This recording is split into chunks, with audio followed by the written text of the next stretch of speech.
Singapore.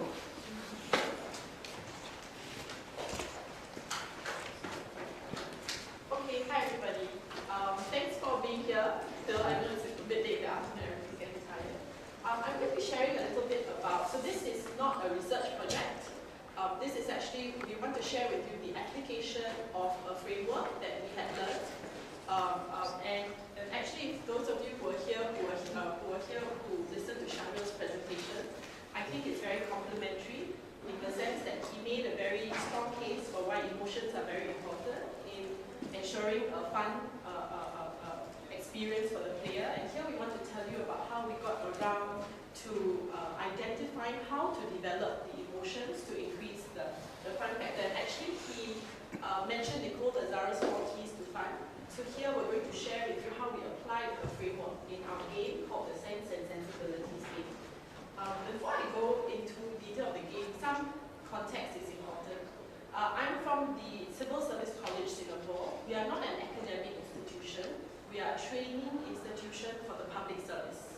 So we train government officers as they move through the career. So my team and I were all government officers, and we were put together to explore how we can develop serious games and simulations to enhance the learning experience of our adult learners. Because as you and I know, when you go into an adult learning environment, usually it's very lecture-based, it's very one-way, and in long programs, I think participants like variety. They want to be able to experience different things. So that's what we look into. And I think it's really important for our government to look into that, given the complexity of the environment that we operate in, the need for empathy, to develop empathy amongst our public service officers, and the challenge of trying to work as one government as opposed to many different ministries. So we in the team, let me just clarify, we are not professional game designers. We are actually learning designers who are interested in games. Some of us are serious gamers. I'm a casual gamer myself. And so we are all just interested in enhancing the learning experience for our participants. And we were open and ready to learn from anybody about gaming. We're only about a year old, so we're actually very new to this. So we were given the assignment to design a procurement game. So those of you who are not familiar, procurement is the process by which you buy things. And in the government or in some big corporations, it's a very important part to make sure that the procurement process is non-corrupt, is sound, right? So we had to teach that. We wanted to teach public officers the importance of prudence, and public accountability, and to remind them of possible public reactions to purchases. And the reason why we wanted to do that was, it's very embarrassing, but the Singapore government over the last year or so was in the news because we had some cases where the public were very unhappy with purchases that the government made. So for example, we bought $2,000 Herman Miller chairs, one of the ministries, and citizens felt, why are you buying such expensive chairs for government officers? Do you really need to sit in such a nice chair, right? Another one was the Brompton bike for our national parks officers because they ride around to check the big parks. So and Brompton bike is also a very expensive bicycle, but very good, right? So there are good reasons for why our ministries and agencies wanted to buy these bikes, but they didn't realize how the public will react. And today, as you know, with social media, it's not like last time, they write a complaint letter to your ministry, nobody knows about it. Now it goes on Facebook or Twitter, and everybody knows about it. So we wanted to make sure that our officers realize that when they buy something, they need to think about, is this good use of public money? And how will the public react? Will they come out on Facebook tomorrow and will they find out that you're purchasing something? So the challenge is, number one, we had very little experience besides role-play simulation games. So tabletop, very typical policy games. So we got stuck. Number two, procurement is a very boring and very dry topic. Nobody wants to play a procurement game. If we told people we're designing a procurement game, our friends ask us why. Why do you want to do such a thing? Third, public sector procurement is a very specialized topic. And in the team, there were no experts in the topic. The last, our player profile. We were looking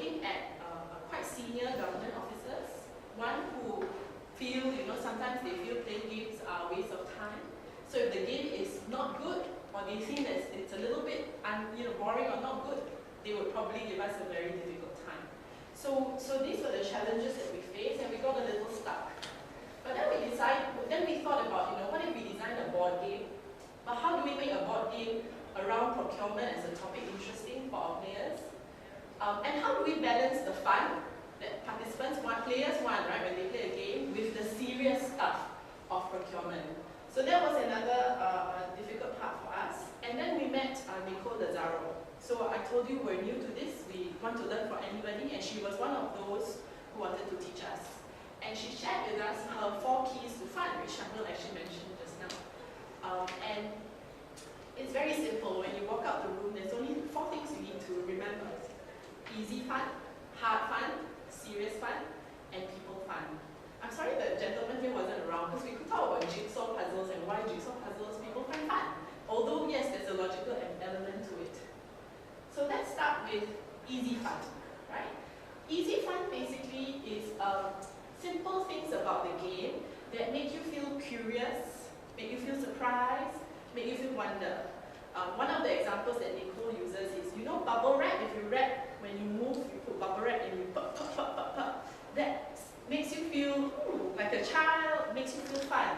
Very simple, right? This is one of the things about easy fun. So for easy fun, you just allow things to encourage easy fun emotions. What you want to do is you want to allow players to explore. So World of Warcraft, it's fun when you can explore the terrain, areas, etc. When you can role play, there's details of things that are unique that they've never seen, right? So for example, if you play Candy Crush, just moving the things and it pops, that is an element of easy fun. Now, one of the things that Nicole Lazaro says is that different players are interested in different types of fun, right? So for some of us, it's just these fun things make it fun for us. Other people feel it needs to be challenging, etc. And I'll tell you a bit more about this.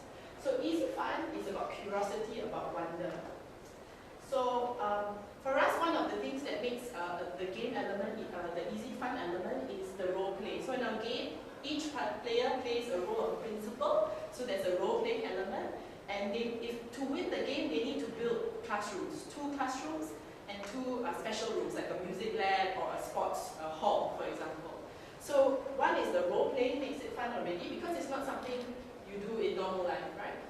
Then there's interesting elements on the game board, which makes it about exploring different spaces. Hey, what's this about? What's that about? Those are elements of easy fun that spark curiosity. So for example, what's this? In luck, I win something if I land on this space. Oh, AGO, Auditor General Investigation, what happens then? Right? And as the player explores the board, ponding. If this is a joke in the public sector, because Singapore's never flooded before, and there was one instance where there was a flood, and our minister said it's not flooding, it's just ponding, it's just a little pond that has formed. So there's some humor in it as well. And then school wins incentive award. We have what's this? Dilemma space. What's this? There's a risk space. So the ability for the player to explore and allows for easy fun. So as you can see, this is some of our players who played this game. So there's so these are the easy fun elements. Yeah, so drawing of cards, what the cards are about, for example. So these are the procurement cards on the left. So, when you want to make a purchase in the government, you have to ask for quotations from different suppliers, and then you look and compare with quotations. So these are all elements in the card that allow for easy fun. And then there's an angel card. So hey, what's this card about? What can I do with it? These all evoke surprise. The next, so there was easy fun. One other fun is called hard fun. Hard fun is really about goals and challenges. So some people want to play because it's difficult, and they want to be able to overcome that difficulty. They want to own the game, right? They want to win. Other people, if it's too difficult, they don't want to play. And with players like people who are interested in hard fun, they don't like to play easy games. It must have a challenge for them to keep interested. So one of the choices that we can make in our game, for example, is to add goals, to add challenges, the ability to power up, the ability to use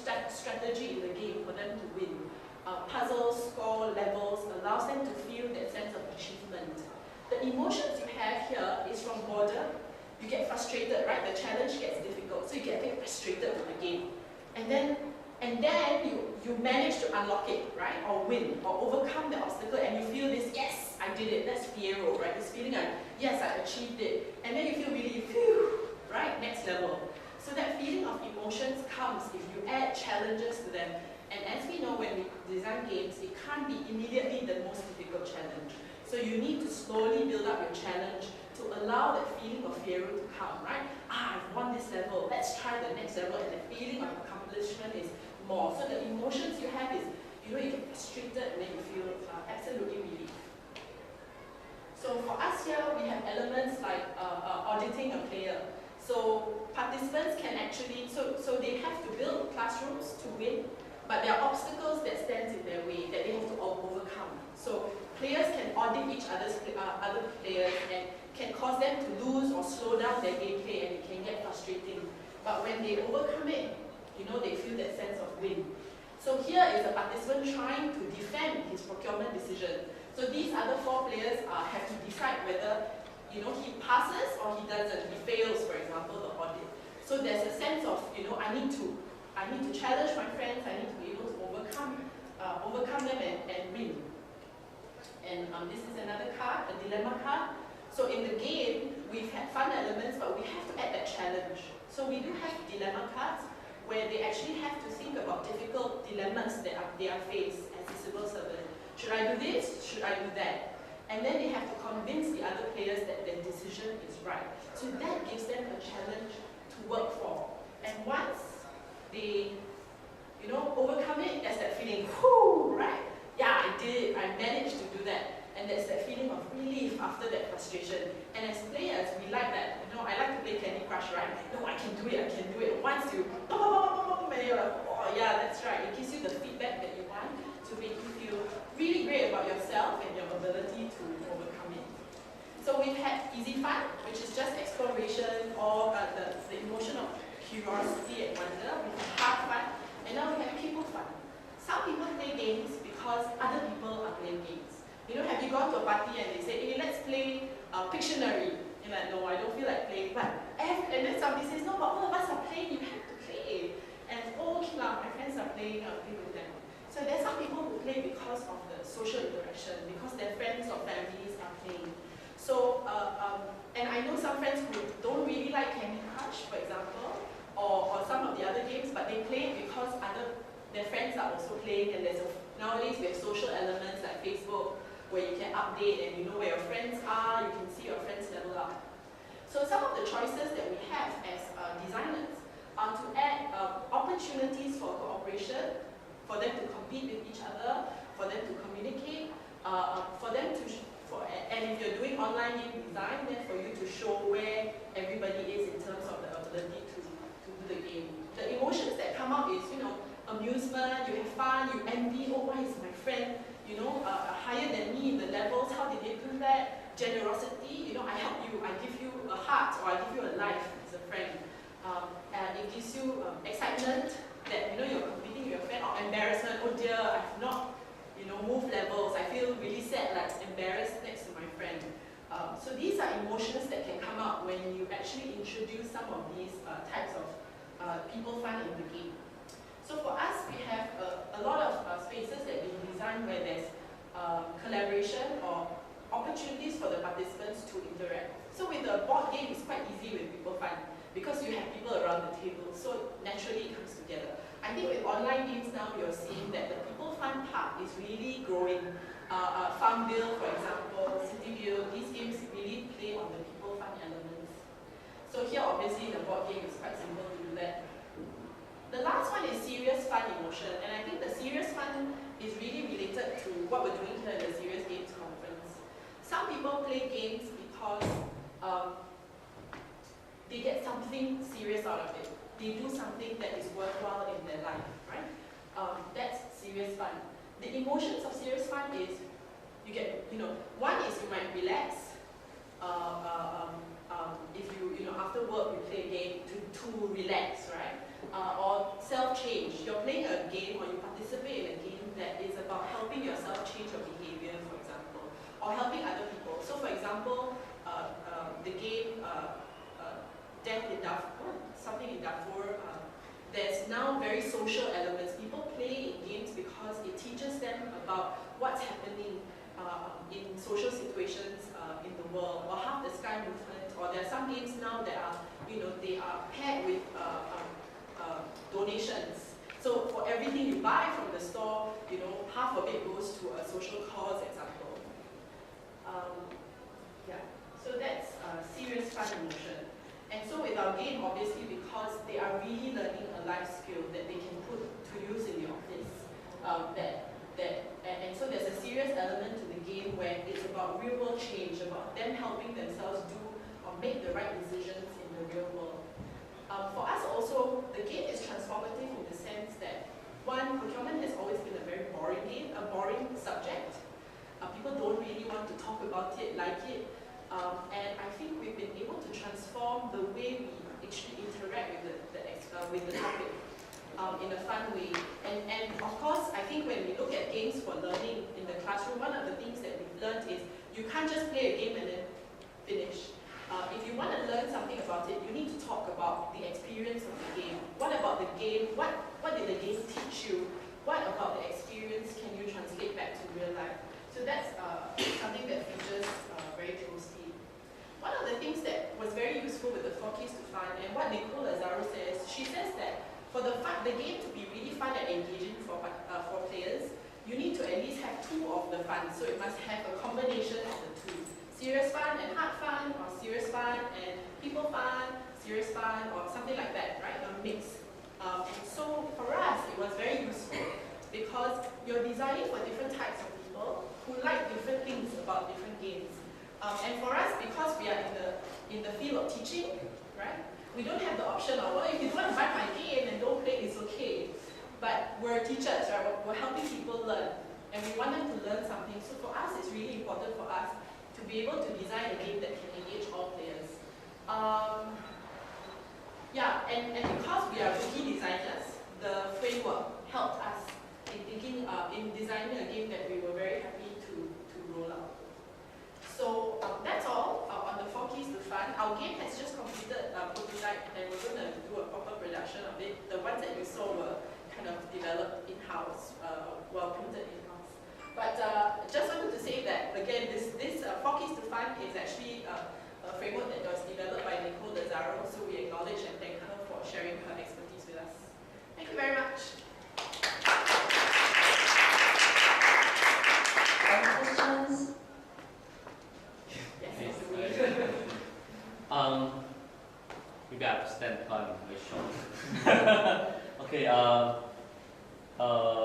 first thing first, I think it's quite dangerous to rely only on one person's view in designing the game. Because I read through what she did, and then for the knowledge of the audience, Nicole did a survey, like in a conference like this, distribute a survey to all of us. We filled the survey, and then from the feedback we gave to her, she developed the model. So there's no testing on whether the model is going to work or not. So it's just her own perception. That's a criticism the whole academic used to criticize the model. So by relying on that alone is quite dangerous. And some more, you are using that model to develop a game to guide public service. That's doubly dangerous. It's just a reminder. Sure. I mean, I personally like this model a lot, especially the aesthetic part of it, and it makes sense. Yeah.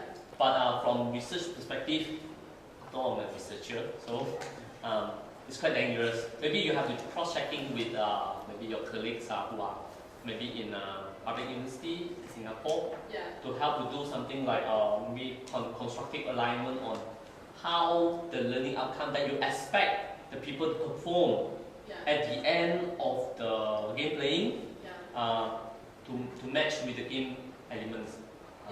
Okay, something so, like this. Well, we found this framework useful, and in terms of our testing, in terms of our design, the application of it was very useful. It helped us, one, because we were rookies, helped us think about, okay, what kind of elements do we need think about that we can introduce in the game. And of course, you need to prototype and test, because You can put a hard, fun element like a challenge, but if you make it too hard, then you disengage players. So we had to do a lot of testing. I think for us, the point that we want to get here was we applied this quite successfully in our game. I'm sure there are other frameworks that we use, but we found it as newbies and rookies, and not academics, obviously. This was very easy for us to understand, the four keys of fun. And actually, if you think about the third speaker, I can't remember the professor who spoke from the Korean university, and he talked about motivation. Actually, it can be met. It can be met. But his is so academic in nature, right? That for non-academics like me, this was actually a useful framework for us. Yeah, but I absolutely acknowledge your point. Can I quickly feedback to this? Although I'm here as an academic, in fact I work in the game industry myself.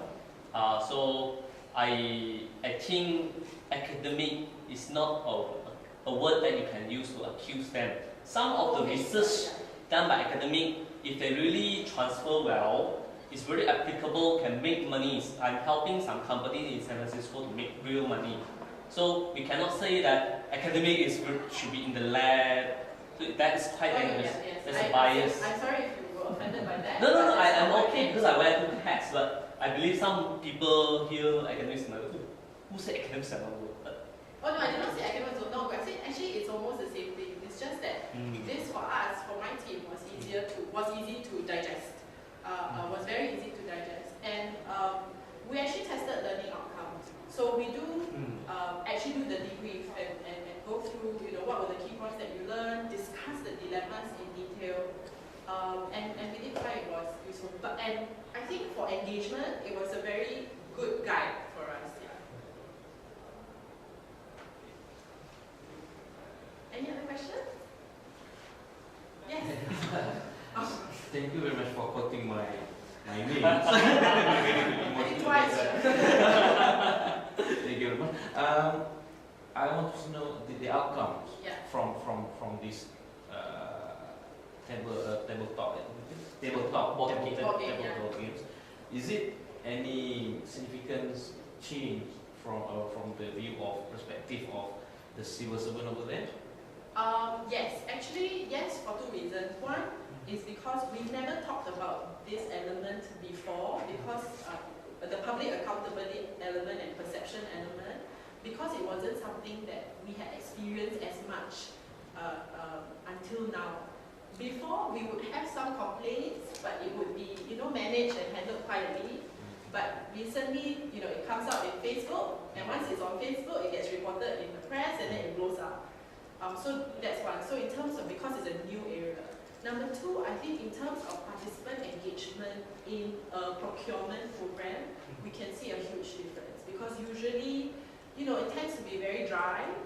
So participants usually sit there and then they're forced to answer questions and things like that. So here you see the activity of the class is different. There's a lot of activity playing the game. And even in the discussion, they can relink it to the experience in the game. So what were the dilemmas that you faced? What was the group's discussion? What did you decide?